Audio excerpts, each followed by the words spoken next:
चीमा साहब, मैं बड़ी तफसील से तमहीद बांध चुका ट्रंप के खिताब के ऊपर कि उसमें नकाइस क्या थे और विद इन अमेरिका क्या तनकीद हो रही है।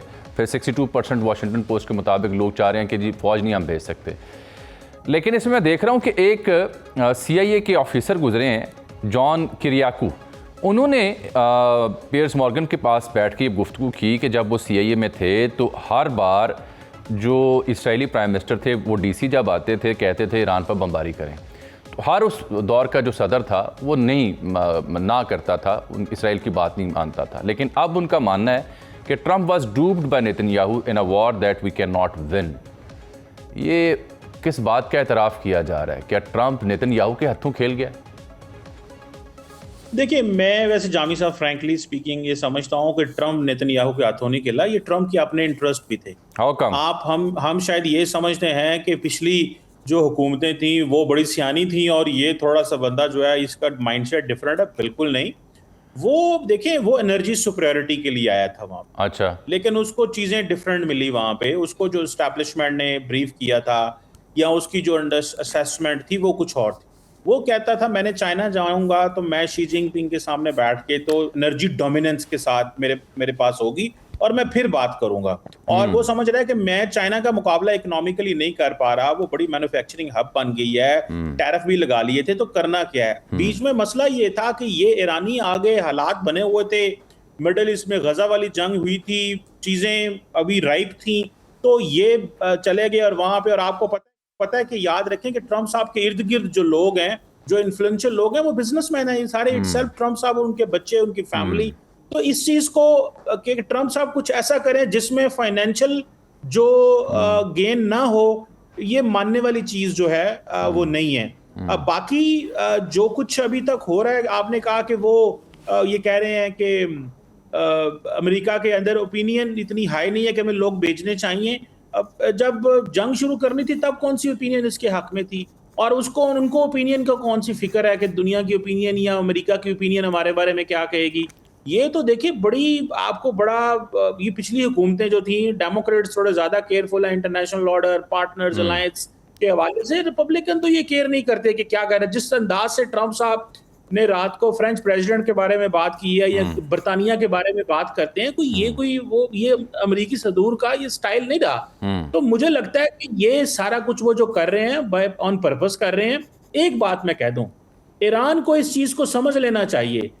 जब अमेरिका टॉक्स कर रहा है, मिलिट्री बिल्डअप भी कर रहा है, पहले भी किया था, अब किया है। अगर अमेरिका, इंडिया, ईरान ने थोड़ी जिद की या थोड़ा चीज को लिंगर ऑन करने की कोशिश की, या ये महसूस किया कि ट्रंप के ऊपर प्रेशर है तो हम थोड़ा अपना प्रेशर डाल के तो और कंसेशंस लें, तो हो सकता है ट्रंप एक बड़ा वेव जो है वो अटैक की शुरू कर दें।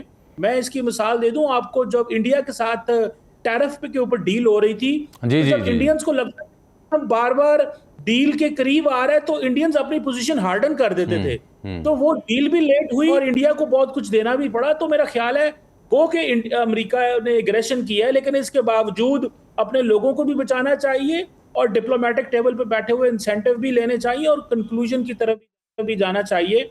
क्योंकि at the end of the day अब अस्पतालों पे अटैक हो रहा है और उसका मकसद यही है कि जब ईरान की हुकूमत लोगों को सेहत की फैसिलिटीज नहीं दे पाएगी at the end of the day कुछ महीनों में और आगे, तो लोगों की एक अपराइजिंग हो। जो अब डॉक्टर साहब, ये अपनी जगह ये एक पर्सपेक्टिव दुरुस्त मालूम होता है, रैशनल तगड़ा है आपका, लेकिन मैं back to differ with another connotation. वो ये कि क्या अहदाफ हासिल किए हैं ट्रंप ने। यानी तेल की कीमतों में 40% इजाफा हो गया जब से 32 रोज़ की जंग लगी है। वहाँ पे 10,000 बंदा बेरोज़गार हो रहा है फी महीना। उनकी अप्रूवल रेटिंग जो +10 में थी वो -20 में जा चुकी है। आपने हुर्मुज़ खोलने का दावा था, अब उससे वो पीछे हट चुका है। क़यादत पहले कहता था रजीम चेंज करनी, उसके करने के बावजूद भी कोई एग्ज़िट पॉइंट नहीं मिल सका। फिर कहता था कि जी यूरेनियम जो है वो लेना है, अभी तक उसके ऊपर भी कोई हतमी कार्रवाई नहीं कर सका। कोई मंतकी अंजाम तक जंग को तो अमेरिका लेके आ नहीं सका, माँ सिवाय इसके कि जी हमने 13,000 अहदाफ बनाए, 250 क़यादत को जो शहीद किया है, और ईरान को इस काबिल नहीं छोड़ा कि वो दोबारा बैलिस्टिक मिसाइल या ड्रोन्स या कोई न्यूक्लियर कैपेसिटीज़ को इन्हांस कर सके।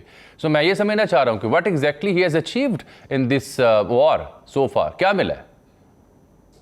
मैं अगर इसका जवाब दूं तो मैं ये कहूँगा कि आप क्या समझते हैं कि अमेरिका जब अफगानिस्तान में था, वियतनाम में था, इराक में था, तो क्या वो सारा कुछ वही हासिल कर जो हासिल करने आया था वही करने आया था? नहीं, ये उनका मसला ही नहीं है। आप इमेजिन करें, उनको इस चीज की कोई परवाह नहीं है कि दुनिया क्या सोच रही है या अमेरिका के अंदर। वो अपने कुछ जो ऑब्जेक्टिव्स नॉर्मली जो पब्लिक में नहीं होते, वो उनका वो मकसद होता है, और सम टाइम वो अपना एक ग्लोबल ऑर्डर क्रिएट कर रहे होते हैं। और देखें, वैसे भी अमेरिका एक सुपर पावर है, उसको पता है मेरी पावर स्लिप हो रही है मेरे से, मल्टीलैटरलिज्म की बात हो रही है, इकोनॉमी में बड़े सारे और एक्टर हो गए, तो अब वो हाथ पांव मार रहा है कि मैं कैसे अपनी पावर का, मिलिट्री हार्ड पावर का ज्यादा इस्तेमाल करके अपना असर और सूख एस्टैब्लिश करूं।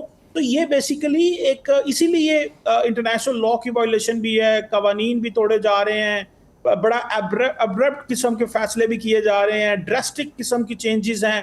तो ये कोई उनको ग्लोबल पब्लिक ओपिनियन की और इंटरनेशनल लॉ की तो एटलीस्ट कोई फिक्र नहीं है। उनको अपने ऑब्जेक्टिव हासिल करने हैं कि ये दुनिया में रह के हम ही बड़ी पावर हैं। वेस्टर्न हेमिस्फीयर में सिर्फ अमेरिका है, ये चाइना को भी बताया और नॉर्थ अमेरिका और साउथ अमेरिका के मुल्कों को भी बताया। तो वो मैसेजिंग भी कर रहे हैं कि हम ये चीजें कर सकते हैं, रिजल्ट बेशक ना निकले, ये तो हमारा एक व्यू है ना। ठीक, ये बात अपनी जगह दुरुस्त। जब आप कहते हैं ग्लोबल ऑर्डर और अपनी मिलिट्री माइट और अपने मसल्स उन्हें दिखाना है, माजी की जंगों का आपने हवाला दिया, तो इसमें तो चाहे वो अफगानिस्तान हो, इराक हो या कोई और उनके जो वेंचर्स हैं, situation was all together different than those ventures. यहाँ पे तो 32 रोज़ के अंदर ईरान डटा रहा, रजीम चेंज होने के बावजूद सिस्टम कोलैप्स नहीं किया, ईरान सरेंडर नहीं कर रहा बेपनाह दबाव के बावजूद। कदर भी अराउंड रियलिटी का सामना करना पड़ा अमेरिका को, नंबर 1। नंबर 2, ग्लोबल ऑर्डर जब आप बात करते हैं तो उसमें हम जो पाकिस्तान और चीन की जानब से जो मुश्तरका 5 निकाती प्रेस रिलीज आई बीजिंग से, वो उसको आप कैसे देखते हैं? इज़ नॉट इट ट्रू कि ईरानियन डिफाइंस के साथ साथ चीन का इस तरह से मैदान में आ जाना, अनलाइक देयर डिप्लोमेटिक नॉर्म्स, ये आल्सो इट स्पीक्स वॉल्यूम कि अब एक अमेरिका सिर्फ वाहिद सुपर पावर नहीं रह गया, there are multiple players now.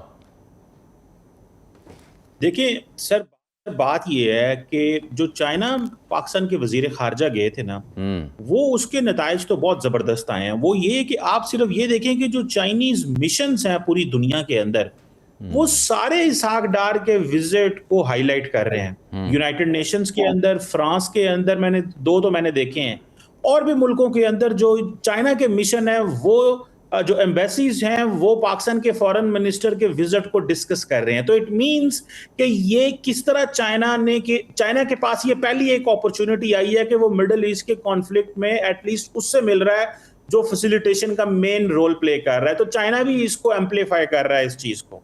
तो मुझे लगता है कि ये चाइनीज भी अपनी वो रिप्यूट समझते हैं कि हमारे पाकिस्तान के साथ जो करीब ताल्लुकात होने का ये एडवांटेज उनको भी मिला है कि हमें इस अंदाज से जो है वो देखा जा रहा है। बाकी मेरा ख्याल है जो ग्रेट पावर की आप बात कर रहे थे जो ईरान के हवाले से, मुझे लगता है कि ये अमेरिकन अपने इंटरेस्ट जो हैं वो हर कीमत पे हासिल करना चाहते हैं, अपने इंटरेस्ट को टेक केयर करना चाहते हैं बाय हुक और क्रुक।